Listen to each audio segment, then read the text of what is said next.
जय जय रघुवीर समर्थ गणेश शारदा चैव सद्गुरु सज्जनस्तथा आराध्य दैवतं गुह्यं सर्वमे रघुनंदन कृपा कटाक्षाची किरणे मोह समुद्राचे आटणे घडे जय त्या श्री कृष्णे बंधू तया ते श्रीराम जयांचे करिता स्मरण होय सकल विद्यांचे अधिकरण ते बंधू या श्री चरण श्री गुरूंचे जय जय रघुवीर समर्थ पांडुरंग हरी वासुदेव हरी भगवान गोपाल कृष्ण महाराज की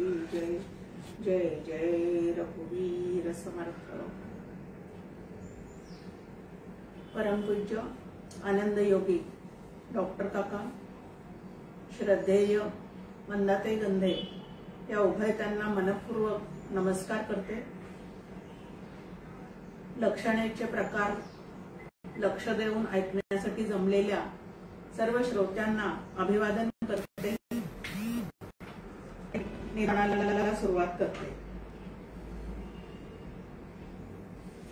मागच्या वेळेला आपण ब्रह्म आणि ब्रह्म जाणण्याच्या ज्या काही युक्ती आहेत ते ब्रह्म म्हणजे नेमकं काय आहे हे पाहण्याचा प्रयत्न केलेला आहे। आज आपल्याला ते ब्रह्म जाणण्यासाठी कशा प्रकारची लक्षणं करावी लागते ते बघण्याचा प्रयत्न करायचा आहे। आता हे लक्षणा म्हणजे काय, त्याचे प्रकार किती, तर लक्षणेचे 3 प्रकार आपल्या समोर इथे ठेवलेले आहेत। आणि लक्षणा म्हणजे काय तर एखादं वाक्य उच्चारल्यानंतर जर त्याचा सरळ सरळ अर्थ लागत नसेल आणि अनुभवाशी तो अर्थ सुसंगत होत नसेल तर त्यासाठी एखादा शब्द अधिक योजावा लागतो किंवा एखाद्या त्या वाक्यातल्या शब्दाचा त्या ठिकाणी त्याग करावा लागतो। त्याला लक्षणा असं म्हणतात। म्हणजे एखादा शब्द ऍड करून किंवा एखादा शब्द त्याच्यातून काढून टाकून मग त्याचा अनुभवाशी सुसंगत असा जेव्हा अर्थ आपण करून घेतो त्यावेळेला त्याला लक्षणा असं म्हणतात। प्रोसिजर असं त्याला म्हणतात। आणि व्यवहारामध्ये ही जी प्रक्रिया आहे या पद्धतीची ती आपण सहजच वापरत असतो। तीच आता या ठिकाणी महावाक्याचा अर्थ जुळवून घेण्यासाठी म्हणून अशी लक्षणा जी आहे ती तुम्हाला आम्हाला करावी लागतील। तर या लक्षणाचे 3 प्रकार या ठिकाणी आपल्या समोर ठेवलेले आहेत। एक जहल लक्षणा, दुसरी अजहल लक्षणा व तिसरी जहद जह लक्षणा। शब्द ऐकले की थोडंसं भीती वाटायला सुरुवात होते की आता हे आपल्याला कधी लक्षात येईल, कधी समजेल, मग आपल्याला परमार्थ जमेल की नाही, ह्या पद्धतीचे विचार मनामध्ये येऊ शकतात। पण पहिल्यांदाच ऐकलेले असल्यामुळे हे शब्द आपल्याला अवघड वाटू शकतात। पण वारंवार ते जर कानावरून गेले आणि त्याचा अर्थ जर आपण समजून घेतला तर त्यामध्ये अवघड असं काहीही राहत नाही। म्हणून शब्दांना न घाबरता शब्द समजून परमार्थ स्पष्ट करून घेणे याला साधना असे म्हणतात। अशी साधनेची एक छान व्याख्या आपल्या समोर येते। डॉक्टर काका नेहमी म्हणतात की सगळं जे ग्रंथ आहेत किंवा श्रुती माऊली आहे, वेदशास्त्र आहे, हे सगळे शब्दांच्या राशीच आहेत। आणि त्याच्याद्वारे जर आपल्याला ते ब्रह्म नावाचं तत्व समजून घ्यायचं असेल तर या शब्दांना घाबरून कसं चालणार। म्हणून शब्दांचे अर्थ लक्षात घ्यावे, आशय लक्षात घ्यावा आणि आपली साधना जी आहे ती सुस्पष्ट करण्याचा प्रयत्न करावा। पण शब्दांना घाबरून हे मला जमणारच नाही असा मात्र विचार आपल्या मनात येत असेल तर तो ताबडतोब काढून टाकावा, हे जास्ती महत्वाचं आहे। आता जहल लक्षणा म्हणजे नेमकं काय तर यामध्ये 2 शब्द आलेले आहेत, एक जहद आणि दुसरा लक्षणा। लक्षणा म्हणजे काय ते आपण आता पाहिलेलं आहे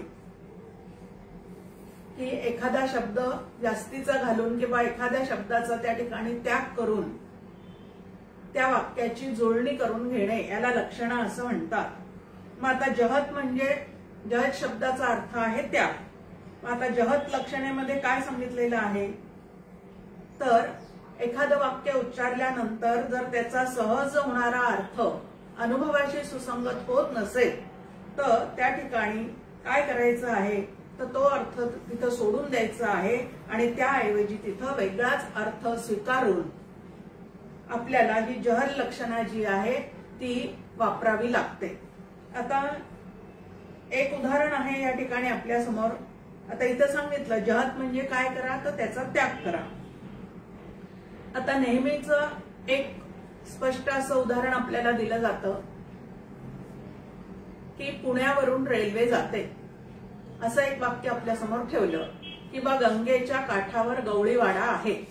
आता इथं पुण्यावरून आणि गंगेच्या काठावर असे दोन शब्द आपल्या समोर या ठिकाणी आलेले आहेत। आता पुण्यावरून रेल्वे जाते म्हणल्यानंतर ती रेल्वे पुण्यावरून म्हणजे पुण्याच्या शहरावरून जसं विमान जातं तशी जाऊ शकते का? तसं नाही। तर या रेल्वे रुळ मार्गावर पुणे नावाचं एक स्टेशन लागतं असा त्याचा अर्थ करून घ्यावा लागतो। म्हणजे आमच्या गावावरून रेल्वे जाण्याचा मार्ग आहे, वरून म्हणजे त्या गावातून रेल्वे जाते असा त्याचा अर्थ जो आहे तो करून घ्यावा लागतो। किंवा आता गंगेवर गवळीवाडा आहे। आता गंगा म्हणजे नदी, नदीला प्रवाह असतो, मग गंगेवर गवळीवाडा आहे म्हणजे त्या प्रवाहावर कोणी वाडा उभा करू शकतं का? तर प्रवाहावर वाडा उभा करू शकत नाही। तर तिथं आपल्याला अर्थ घ्यावा लागतो की गंगेच्या तीरावर काय आहे तर तो वाडा आहे। आणि बोलताना मात्र आपण कसं बोललेले आहोत की गंगेवर।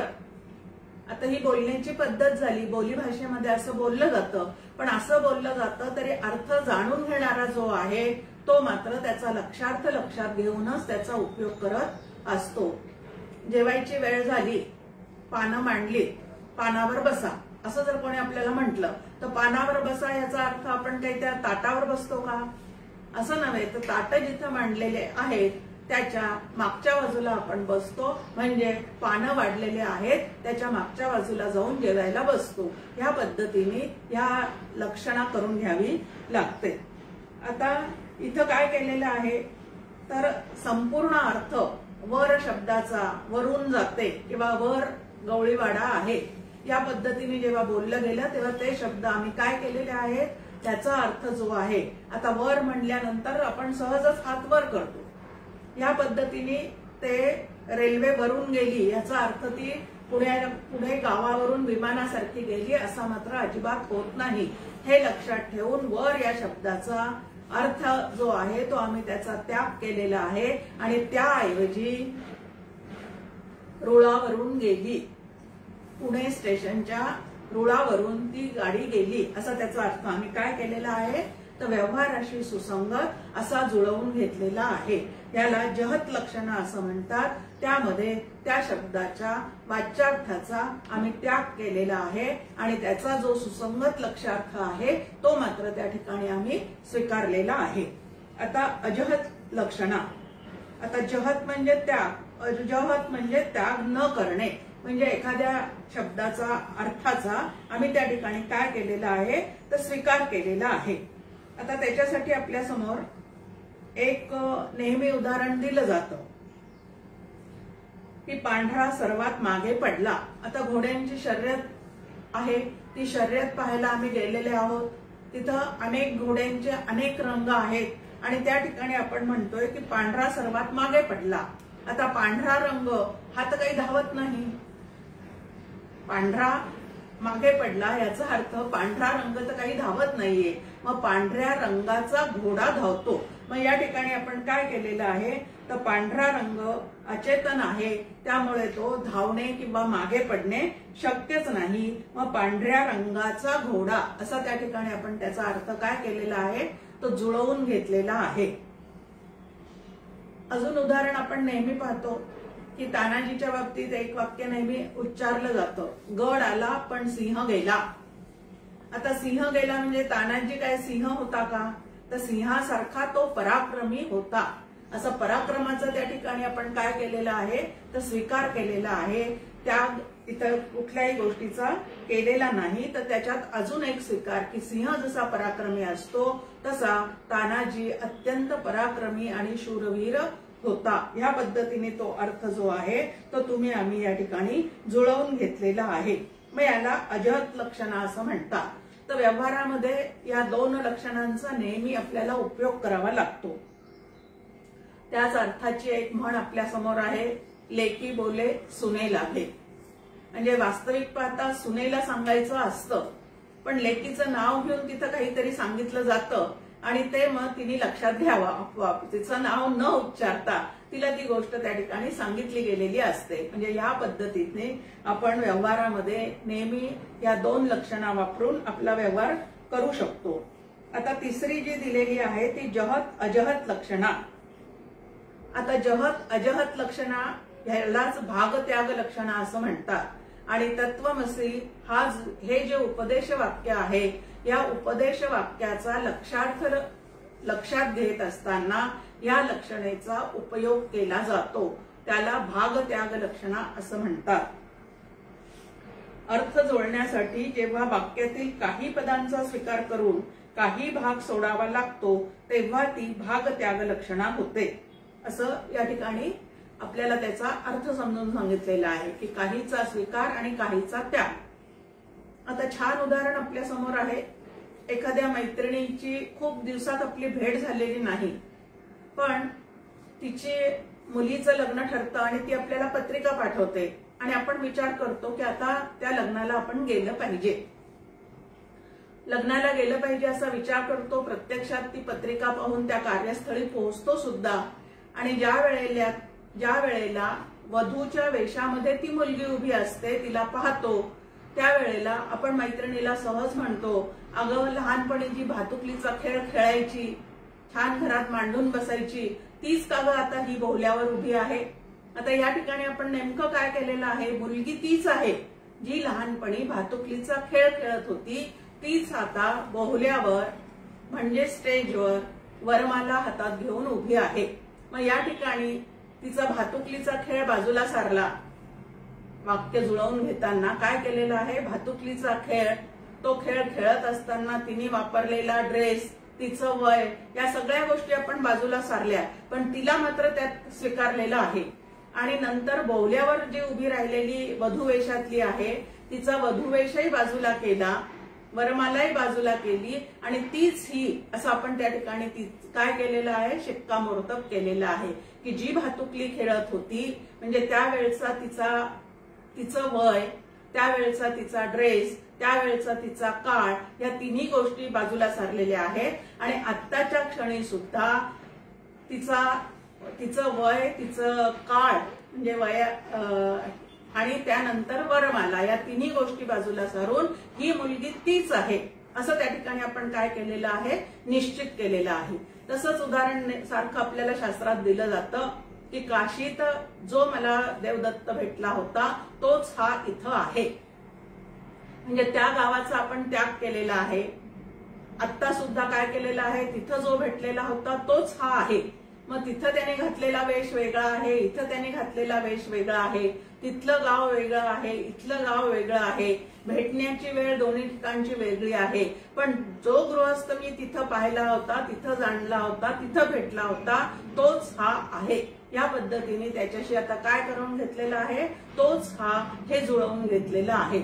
यालाच भागत्याग लक्षणा असं म्हणतात. आणि ही भागत्याग लक्षणा आपल्याला तत्वम असे या महावाक्याचा अर्थ जुळवून घेताना त्याचा लक्षार्थ, वाच्यार्थ या सगळ्या गोष्टी लक्षात घेऊन आपल्याला तो अर्थ असे पदाचा अनुभव येण्यासाठी म्हणून जुळवून घ्यावा लागतो. आणि त्या अभ्यासासाठी या 3 लक्षणा आपल्या समोर ठेवलेल्या आहेत की यातल्या कुठल्या लक्षणेचा आपल्याला विचार करायचा आहे. आता महावाक्याचं चिंतन करताना तर जहत अजहत लक्षणा, सोप्या भाषेमध्ये भाग त्याग लक्षणा.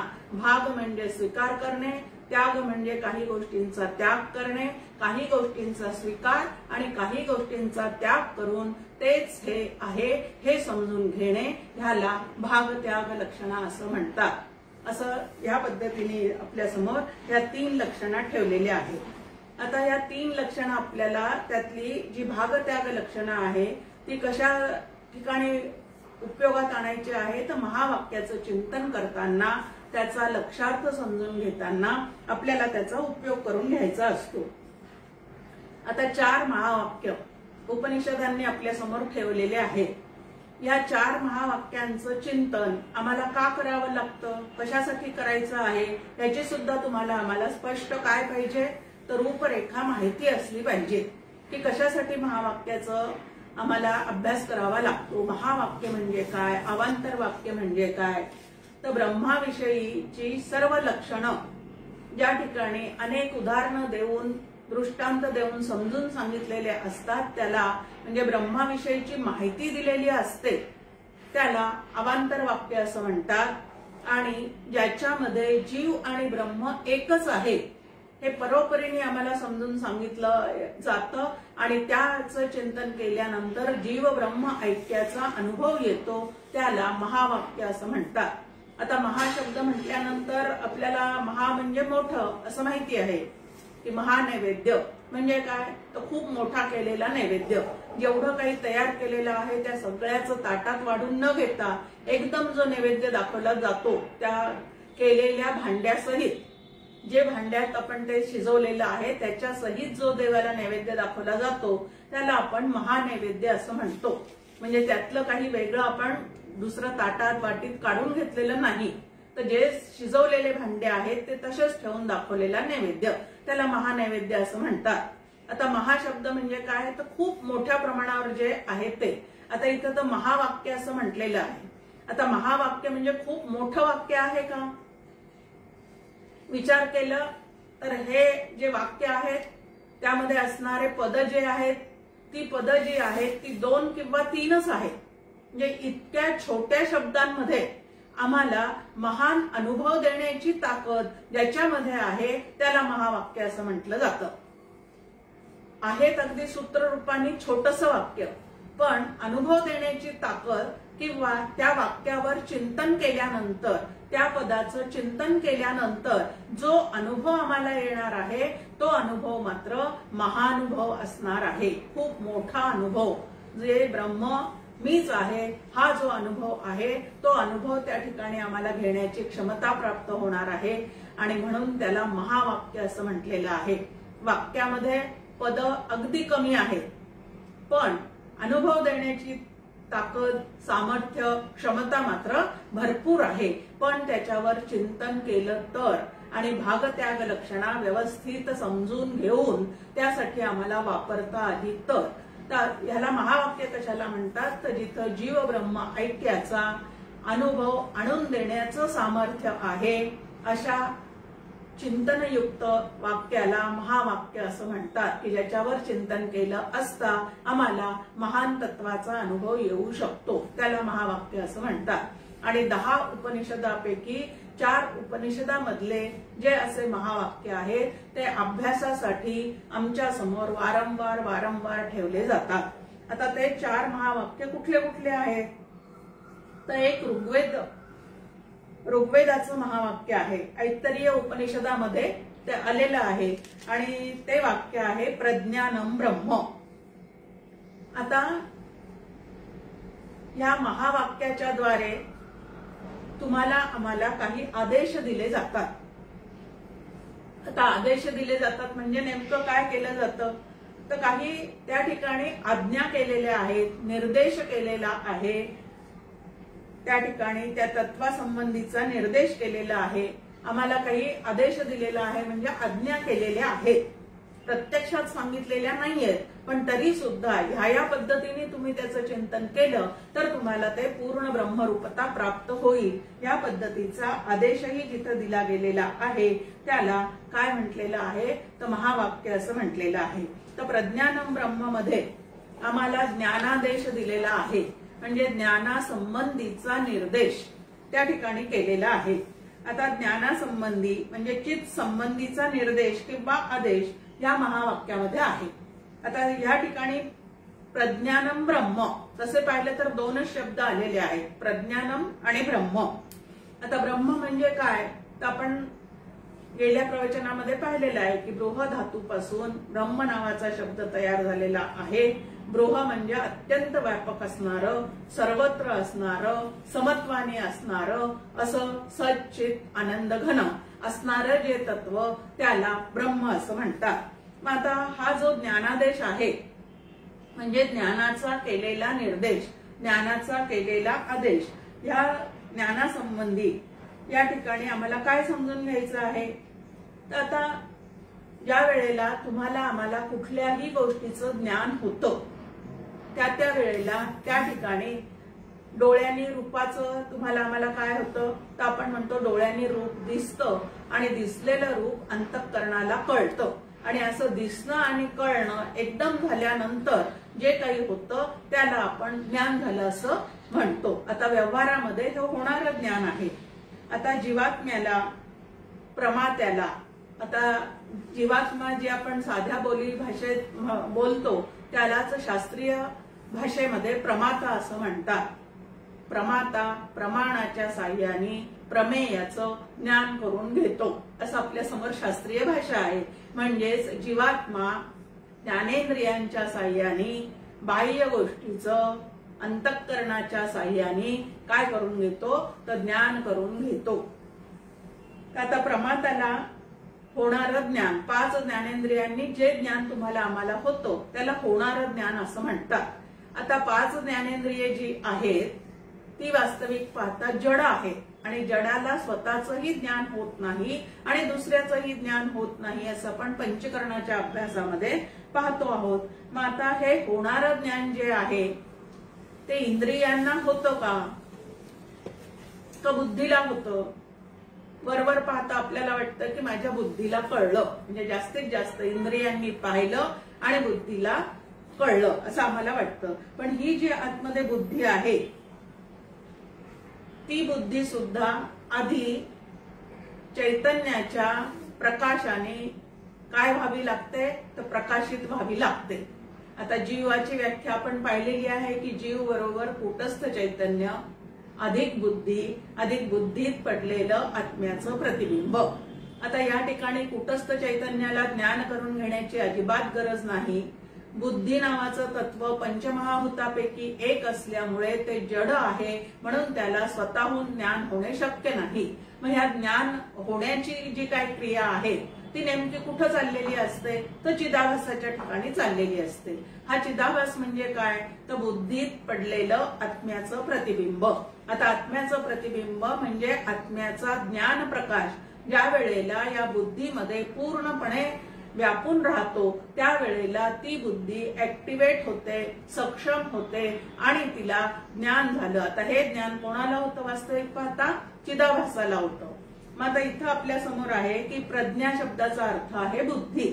आता बुद्धीला ज्ञान होतं का बुद्धीत व्यापून राहिलेल्या ज्ञान प्रकाशामुळे त्या बुद्धीला ज्ञान झालं असं वाटतं.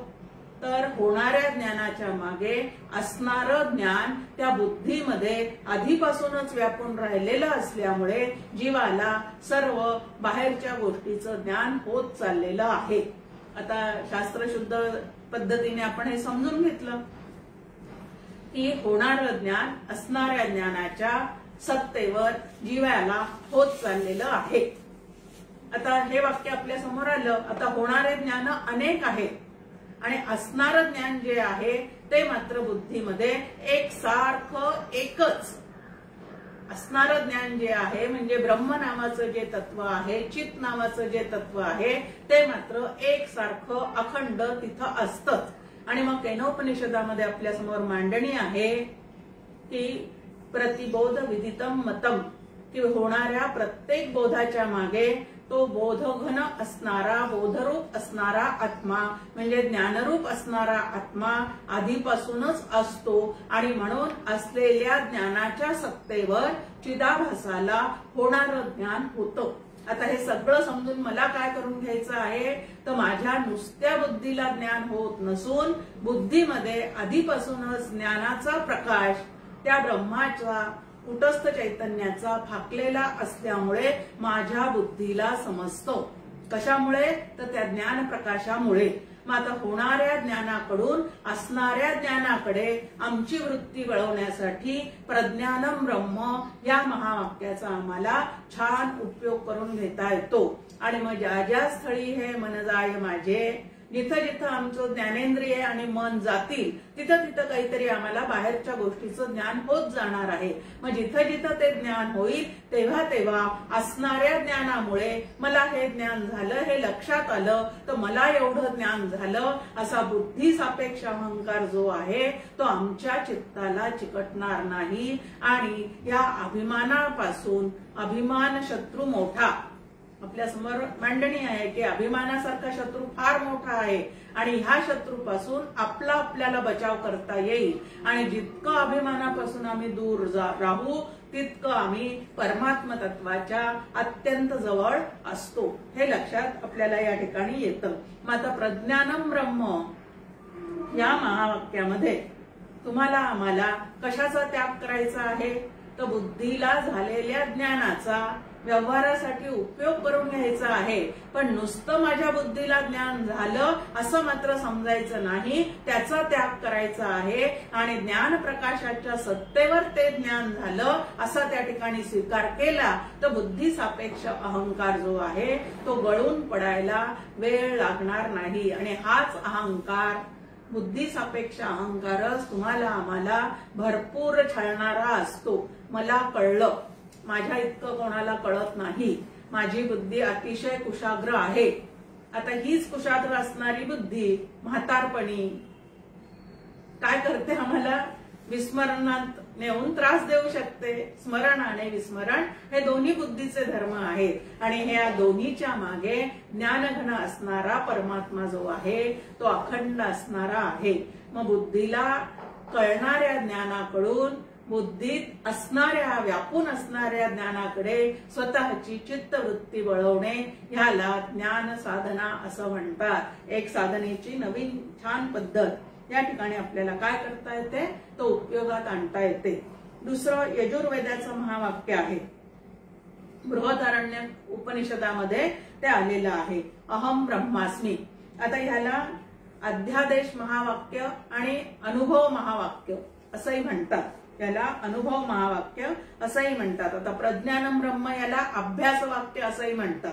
एक आपण पाहिलेलं आहे की ज्ञानाचा आदेश दिलेला आहे आणि दुसरं चिंतन केलेलं आहे की असा सतत अभ्यास केला की बुद्धीत व्यापून असणाऱ्या चैतन्याची आणि आपली पूर्ण ओळख होते आणि तेच मी आहे असा निश्चय आपला होऊ शकतो. तसं इथं अहम ब्रह्मास्मी हे जे आहे त्याला अध्यादेश महावाक्य असं म्हटलेलं आहे.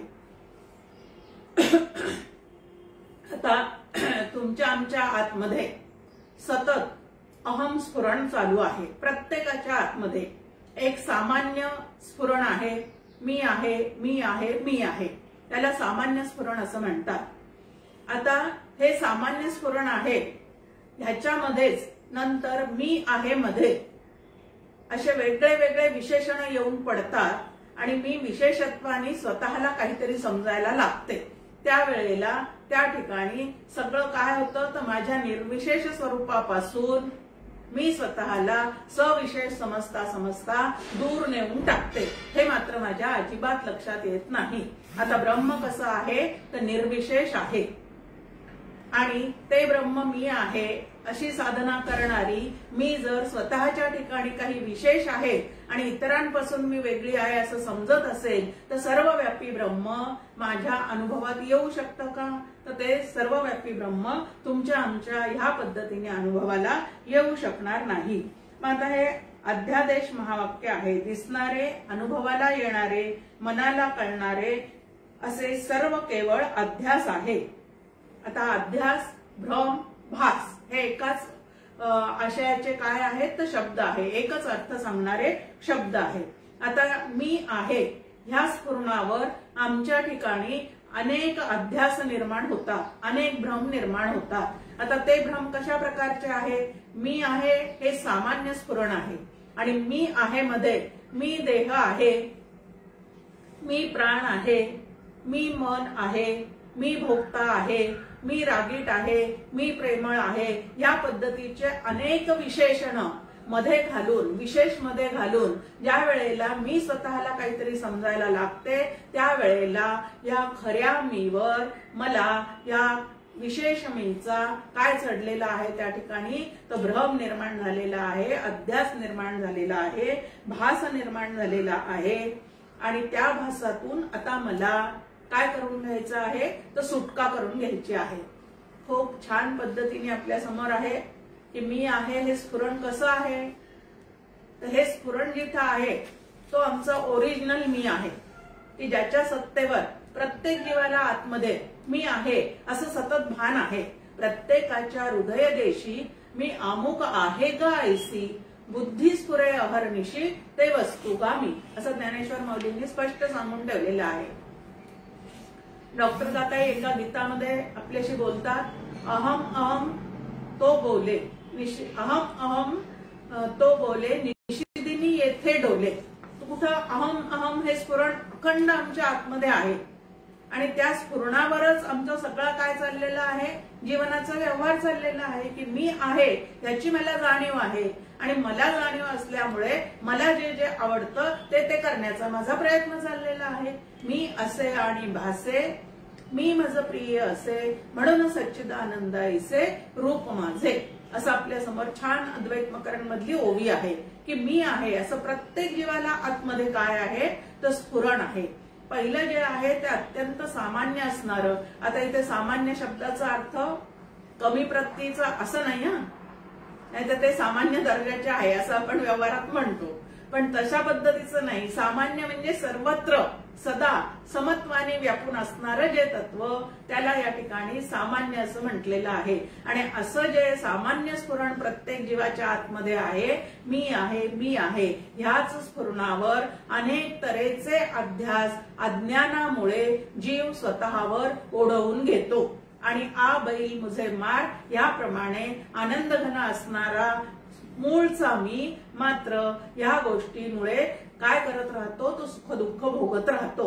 आता या सर्व सुख दुःखातून मला माझी सोडवणूक करायची असेल तर चिदानंद रूप शिवोहम शिवोहम खूप सुंदर आत्मषटक आपल्याला या ठिकाणी मार्गदर्शन करतं की खरा मी कोण आहे तर पवित्र असणारं ईश्वर रूप असणारं असं जे ब्रह्म नावाचं तत्व आहे ते माझं मूळचं काय आहे तर स्वरूप आहे आणि त्याच्या व्यतिरिक्त मी म्हणून मला व्यवहारकाली जेवढं काही मी जाणवते तेवढे सगळे त्याच्यावर झालेले अध्यास आहे आणि अध्यासाला बाजूला केल्याशिवाय किंवा अध्यासाचा बाध केल्याशिवाय अधिष्ठानाचं दर्शन होत नाही आणि म्हणून नमे बुद्ध अहंकार चित्तानी नाहम इतर जो मी आहे जो देह सापेक्ष आहे बुद्धी सापेक्ष आहे परिस्थिती सापेक्ष आहे असा जो मी आहे त्या मीला बाजूला केल्याशिवाय खऱ्या मीचं दर्शन होत नाही आणि या खऱ्या मीच्या दर्शनासाठी म्हणून काही काळ तरी बाकीच्या इतर मी पासून स्वतःची सुटका करून घेण्यासाठी मोटके निमिषभरी दे तू जाय असं भगवंत आपल्याला सांगतात की काही क्षण तू मी ब्रह्मरूप आहे असा विचार करण्यासाठी 1-2 क्षण तरी या 24 तासातले राखून ठेवत जा आणि तसा स्वतःवर काय करून घेत जा ध्यान करण्याच्या माध्यमातून स्वतःवर तसा संस्कार करून घेत जा की अहम अस्मी सदा भामी अद्वैत मकरण मध्ये आपल्या समोर आहे। आता एक ओरिजिनल मी म्हणजे सामान्य मी आहे आणि एक व्यक्तिमत्व विकास पावलेला व्यावहारिक जीवनातील मी आहे। आता व्यावहारिक जीवनामध्ये मला माझं व्यक्तिमत्व जे आहे ते खरोखरीच फुलवायचं असतं, त्यामध्ये अनेक गुणसंपदा कमवायच्या असतात, जीवनामध्ये त्या वापरायच्या असतात, पण ह्याचा अर्थ त्याचा अभिमान धरायचा असतो असं आहे का? नक्की स्वतःचं व्यक्तिमत्व खुलवावं, उत्तम गुण अंगी बाणवावे असं समर्थांनी पण आपल्याला सांगितलेलं आहे। दैवी गुणसंपदा अंगी बाणवावी असं आपल्या समोर भगवद्गीता सुद्धा बोलते की ज्याला ब्रह्मरूप व्हायचं आहे त्यांनी आधी उत्तम गुणांनी मंडित व्हावं, योग्य गुण अंगी बाणवावे जेणेकरून भगवंताशी एकरूप होण्याला भगवंत व्यापक असल्यामुळे दैवी गुणसंपदा जो अंगीकारतो त्याला व्यापकतेने स्वतःविषयीचा विचार करता येतो। रजोगुण जो आहे तो आम्हाला संकुचितपणाकडे घेऊन जाणारा आहे, सत्वगुण जो आहे तो आम्हाला व्यापकतेकडे घेऊन जाणारा आहे. मग उत्तम गुणांनी मंडित व्हावं आणि उत्तम गुणांनी मंडित झाल्यानंतर सुद्धा हा जो उत्तम गुणांनी मंडित झालेला मी आहे तो सुद्धा आभासिक आहे हे लक्षात ठेवून खऱ्या मीचा शोध घेण्याचा प्रयत्न करावा. भासमान होणाऱ्या मीकडून खऱ्या मीकडे जाण्याच्या प्रवासाला महावाक्याचं चिंतन असं म्हणतात. असं आपल्या समोर एक छान या ठिकाणी महावाक्याचं चिंतन म्हणजे नेमकं काय करायचं आहे. ज्या ज्या वेळेला माझा मीपणा डोकेवर काढेल त्या वेळेला सामान्य असणारा, सर्वत्र भरून असलेला, सच्चित आनंदघन असणारा जो मी आहे तो जर माझ्या लक्षात आला तर विशेष मीचा त्याग करून निर्विशेष मीचा स्वीकार मला नक्की करता येईल. भाग त्याग लक्षणा आपण पाहतोय की महावाक्याचं चिंतन करताना काय करायचं असतं तर भागत्याग लक्षणा करायची असते. मग स्वतःचे विषयीचे जेवढे विशेष मी मला जाणवतात ते सगळे अशुद्ध मी आहे आणि एकही विशेष त्या ठिकाणी न जाणवता नुसतं अहम असं जे स्फुरण आहे तो शुद्ध मी आहे. मग अशुद्ध मीचा त्याग करून शुद्ध मी मध्ये स्वतःला पूर्णपणे विसर्जित करणे याला साधना असे म्हणतात. महावाक्याचा अभ्यास करून मला नेमकं काय करायचं आहे. मग अहम ब्रह्मास्मी म्हणून मला नेमकं काय करायचं आहे. पंत बाळेकुंद्री महाराजांचा अतिशय एक सुंदर अभंग आहे आणि त्यामध्ये ते म्हणतात अहम ब्रह्मास्मी ऐसी दक्षिणा, की मी गुरुला हीच दक्षिणा दिली. काय दक्षिणा दिली तर मी माझा स्वानुभव सांगितला. तो स्वानुभव काय आहे तर तुम्ही मला उपदेश काळी सांगितलं होतं ना तू ब्रह्म आहे. मग त्याचा अभ्यास करता करता त्याचं चिंतन करता करता खरोखरीच मी ब्रह्म आहे हे आता मला पूर्ण पटलेलं आहे असं आपल्या श्री गुरूंना निवेदन करणं याला अहम ब्रह्मास्मीचा अनुभव असं म्हणतात. इतर ठिकाणी मी ब्रह्मरूप झालो असं बोलायचं नाही, नाहीतर जो या पद्धतीने बोलतो त्याला तो अनुभव आलेलाच नाही असं शास्त्राने आपल्याला सांगून ठेवलेलं आहे. कारण जो ब्रह्मरूप होतो तो त्या क्षणी आलेला अनुभव जर बोलायला लागला तर ते कसं आहे माहिती का. गाढ झोपलेला माणूस कधीही आता मी गाढ झोपत आहे असं बोलू शकत नाही आणि जर तो त्या क्षणी तसं म्हणत असेल तर त्याला गाढ झोप लागलेली नाही. हे जसं आहे ना तसं ब्रह्मानुभवाच्या बाबतीमध्ये आहे. ज्याला वाटत असेल मला ब्रह्मानुभव आला आहे किंवा आता माझा ब्रह्मानुभव सुरू आहे त्याच वेळेला लक्षात येतं की तो द्वैतात आहे, तो अद्वैतामध्ये अजून गेलेलाच नाही. आणि अद्वैताचा अनुभव जर त्याला खरोखरीच आलेला असेल तर त्या ठिकाणी यतो वाचा निवर्तन्ते, तिथं मन आणि वाचा दोन्हीही काय झालेले आहे त्या ठिकाणी पूर्णपणे स्वस्वरूपाशी एकरूप होऊन गेल्यामुळे वेगळं सांगायला त्या ठिकाणी कोणी शिल्लक राहत नाही. असं मांडणी खूप मजेशीर मांडणी आहे. ऐकता ऐकता वाचता वाचता विवर्ता विवर्ता विशेषा विशेष कळू लागे, की एका सांगण्यात एका ऐकण्यात एका बैठकीत हे सगळं कळून घेणारा कोणीतरी विशेष अधिकारी ज्याचा पूर्वजन्मी या सगळ्या गोष्टीचा अभ्यास झालेला आहे त्याला एकाच प्रवचनात हे सगळं कळून जाऊ शकतं. पण अनंत जन्मीचे संस्कार ज्या अज्ञानाचे प्रपंचाचे आमच्यावर झालेले आहेत तेवढे सगळे दूर करून मग आम्हाला याचा अनुभव घ्यायचा असतो. आणि म्हणून अशुद्ध मी कडून शुद्ध मीकडे जाण्याचा प्रयत्न करणे याला साधना असे म्हणतात. अशुद्ध मी कुठला आहे. देह बुद्धीतून उमटणारे सगळे मी अशुद्ध आहेत, सगळे मी अशुद्ध आहे आणि देहबुद्धी ते आत्मबुद्धी करावी ही त्याच्यासाठी आम्हाला दिलेली काय आहे तर साधना आहे. अहम ब्रह्मास्मी ऐसी वाणी एक वेळ पडता कानी अविद्या निद्रा जाय झडवणी तत्क्षणी जागिन्नला. छान नाथ महाराजांची एक ओवी नाथ भागवताची आपल्या समोर आहे की ज्या वेळेला तत्वमसी या महावाक्याचा उपदेश श्री गुरूंकडनं झालेला आहे आणि सोहम साधना करता करता ज्या वेळेला अचानक ते ब्रह्म मी आहे असं स्फुरण आतमध्ये सहजरित्या होऊन जातं त्यावेळेला पारमार्थिक दृष्ट्या त्या साधकाला स्वतःविषयीची खरी जाग आलेली आहे. आणि तोपर्यंत काय आहे मग तोपर्यंत अज्ञान निद्रेमध्ये तो घोरत पडलेला आहे. अधूनमधून जागा होतो, अलार्म बंद करतो, परत थोड्या वेळाने उठो म्हणतो. ह्या पद्धतीने त्याचं काय चाललेलं आहे तर या अज्ञान निद्रेमध्ये घोरणं चाललेलं आहे. आणि अहम ब्रह्मास्मी म्हणजे अरे तेच मी आहे असं ज्या क्षणी माझ्या बुद्धीला पटून जातं त्या क्षणी त्या ठिकाणी काय झालेलं आहे तर आपण ब्रह्मरूप झाल्याचा तो आनंद त्या ठिकाणी त्या जीवाला प्राप्त होऊन जातो. बुद्धी निश्चय आत्मज्ञान ब्रह्मरूप भावी आपण. बुद्धी अत्यंत शुद्ध झाल्याशिवाय अहम ब्रह्मास्मीचा अनुभव येऊ शकत नाही. आणि म्हणून सगळी साधना जी काही तुम्हाला आम्हाला करायची आहे ती काय शुद्ध करण्यासाठी करायची आहे तर मन आणि बुद्धी या दोन गोष्टी शुद्ध करण्यासाठी, अविद्या बाजूला काढून सद्विद्येची त्या ठिकाणी पेरणी करण्यासाठी. म्हणून एवढ्या सगळ्या साधना पद्धती तुमच्या आमच्या समोर दिलेल्या आहेत. आणि अंतःकरण शुद्ध झालं की त्या ठिकाणी अहम ब्रह्मास्मी हे अनुभव वाक्य, याला काय म्हणतात तर अनुभव वाक्य आहे. तर महावाक्याच्या चिंतनाने ह्या अनुभवापर्यंत तुम्ही आम्ही पोहोचलं पाहिजे असं एक आपल्या समोर ध्येय या ठिकाणी ठेवलेलं आहे. याला अनुभव वाक्य असं म्हणतात. आणि कूटस्थ चैतन्य म्हणजे वाच्यार्थाने जीव आणि लक्षार्थाने ब्रह्मचैतन्य. आणि ईश चैतन्य म्हणजे वाच्यार्थाने ईश चैतन्य ते लक्षार्थाने ब्रह्मचैतन्य. आता कूटस्थ चैतन्य आणि ब्रह्मचैतन्य जे आहे ते मूळचे एकच आहेत, पण जीवाला अविद्येची उपाधी आणि ईश्वराला मायेची उपाधी लागल्यामुळे ते जणू काही वेगळे झाल्यासारखे वाटतात. पण तत्वतः ते दोन्ही एकच आहे ही समज आम्हाला या चिंतनाने या ठिकाणी आली पाहिजे. त्यानंतर सामवेदाचं महावाक्य जे तत्वमसी आपल्या समोर इथं दिलेलं आहे हे छांदोग्य उपनिषदातलं आहे.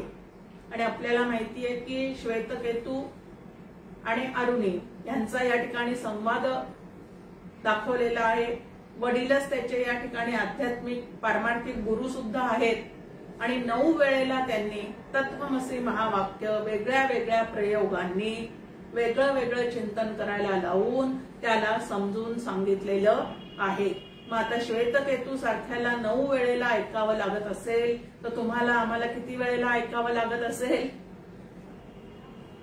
जितका अध्यास जास्ती, जितके भ्रम जास्ती, जितकी अविद्या जास्ती तितकं साधना सुद्धा तुम्हाला आम्हाला काय करावं लागेल? जास्ती करावं लागेल. एखादं भांड जर स्वयंपाक करता करता जळालेलं असेल तर त्याला घासावं किती लागतं? खूप खरकट चिकटलेलं असेल, बरबटलेलं असेल तर जितकं बरबटलेलं जास्त तितकं त्याला घासणं जास्त. तसं आमचं अंतःकरण जुन्या संस्कारांनी जितकं बरबटलेलं असेल तितकं त्याला काय करावं लागतं? धुवून पुसून घासून सारखं स्वच्छ करावं लागतं. आणि असं अंतःकरण स्वच्छ झाल्यानंतर आम्हाला महावाक्य कसं चिंतन करायचं आहे ते लक्षात येऊ शकतं. आता तत्वमसी महावाक्य हे छांदोग्य उपनिषदातलं आहे. याला अन्यादेश असं म्हणतात. म्हणजे एकाने दुसऱ्याला दिलेला आदेश, श्री गुरूंकडनं आम्हाला मिळालेला आदेश उपदेश त्याला अन्यादेश असं या ठिकाणी म्हटलेलं आहे.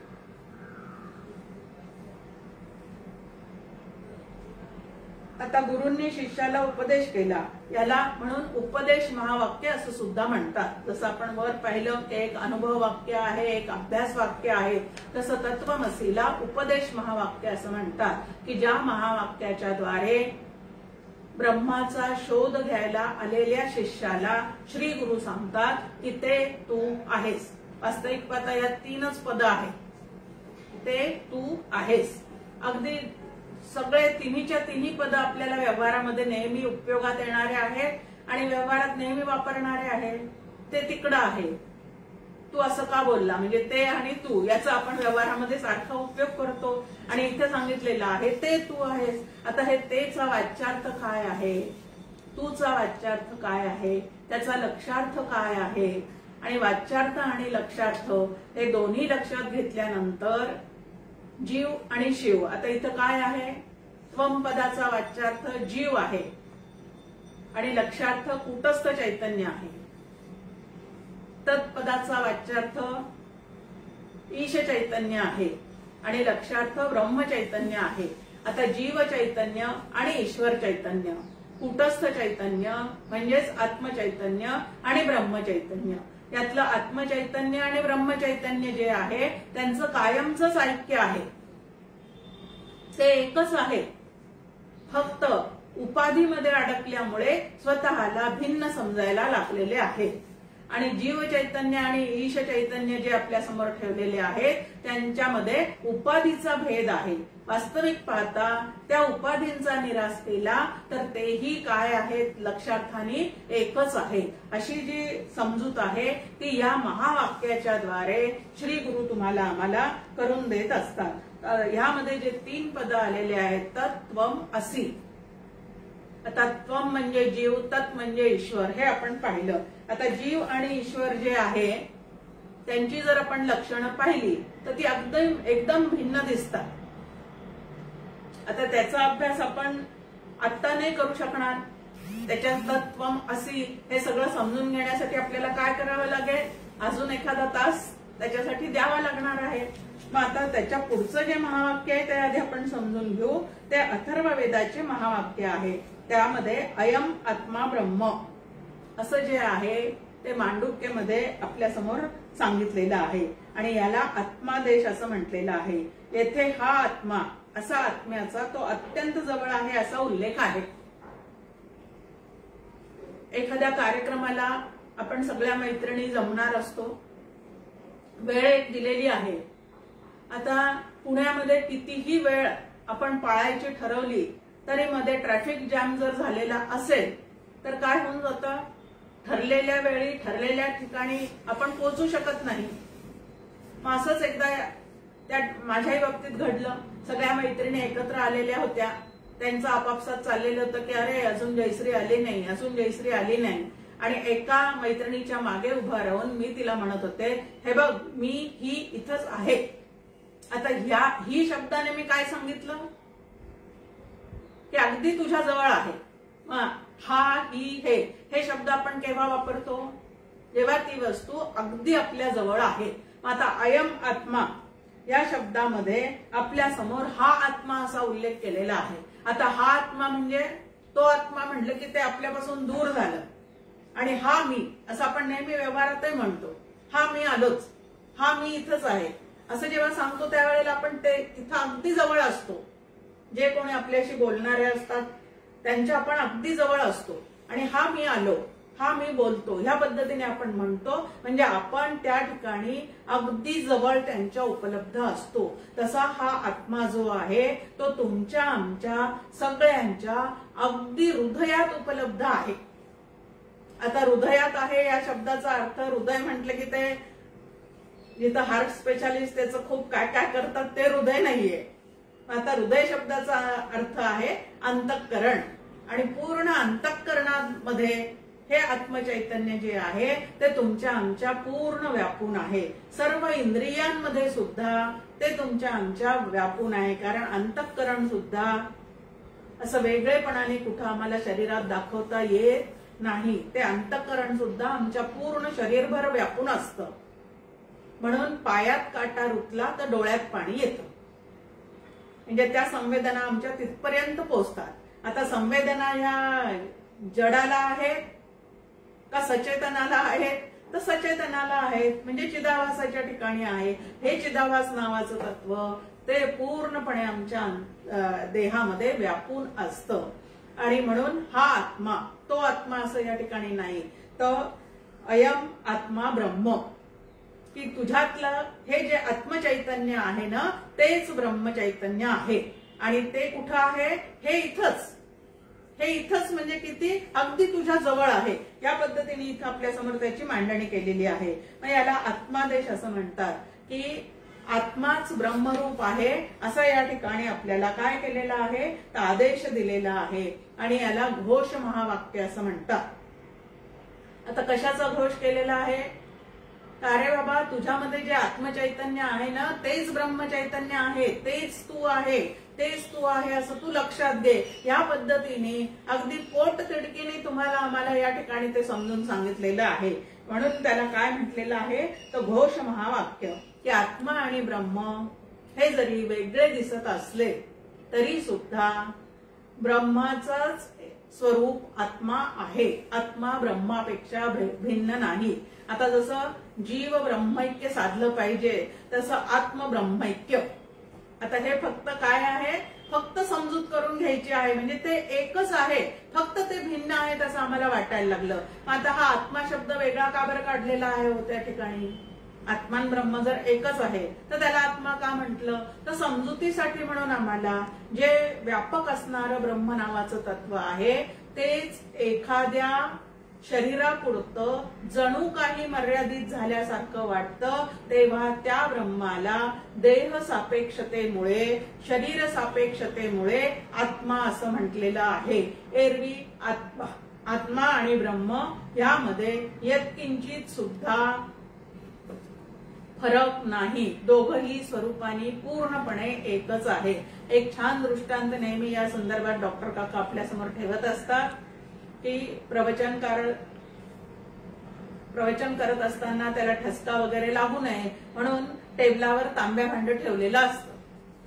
आता तांब्या भांड त्या ठिकाणी ठेवलेलं आहे, त्या तांब्यातलं पाणी ज्या वेळेला आपण पेल्यामध्ये ओततो त्यावेळेला एकाला आपण तांब्यातलं पाणी म्हणतो, एकाला आपण पेल्यातलं पाणी म्हणतो. आता या ठिकाणी तांब्या म्हणजे काय आहे? ब्रह्म समजा, ईश्वर समजा, आणि पेला म्हणजे काय आहे? आत्मा समजा, जीव समजा. आता जीवात असणारं ब्रह्म त्याला आम्ही आत्मा म्हणतो आणि पूर्ण ब्रह्मांडात व्यापून असलेलं जे ईश्वर तत्व आहे त्याची माया ही उपाधी बाजूला केली की तेच काय आहे? पूर्ण ब्रह्म आहे. मग ब्रह्म जितकं पूर्ण आहे तितकंच आमच्यातलं आत्मचैतन्य सुद्धा पूर्ण आहे. आणि म्हणून पूर्णात पूर्ण मुदच्छते की जीवात्म्याने परमात्म्यामध्ये पूर्णपणे स्वतःला काय करून घ्यावं, जे त्याच्यापेक्षा मी भिन्न नाही असं समजूनच घ्यावं. समर्थांची एक छान ओवी आपल्या समोर आहे. अहम आत्मा हे कधीची विसरूच नये, आत्मबुद्धी निश्चयाची तेची दशा मोक्षश्रीची. अहम आत्मा हे कधीची विसरूच नये की मी आत्मा आहे आणि आत्मा ब्रह्मरूप आहे हे तुम्ही आम्ही कधीच विस्मरणात जाऊ देऊ नये. आणि ज्याच्या हे सहजतेने सतत स्मरणामध्ये आहे, याला वेगळेपणाने आता स्मरण करण्याची गरज राहिलेली नाही, अशा स्थितीला जीवनमुक्ताची अवस्था असं म्हणतात.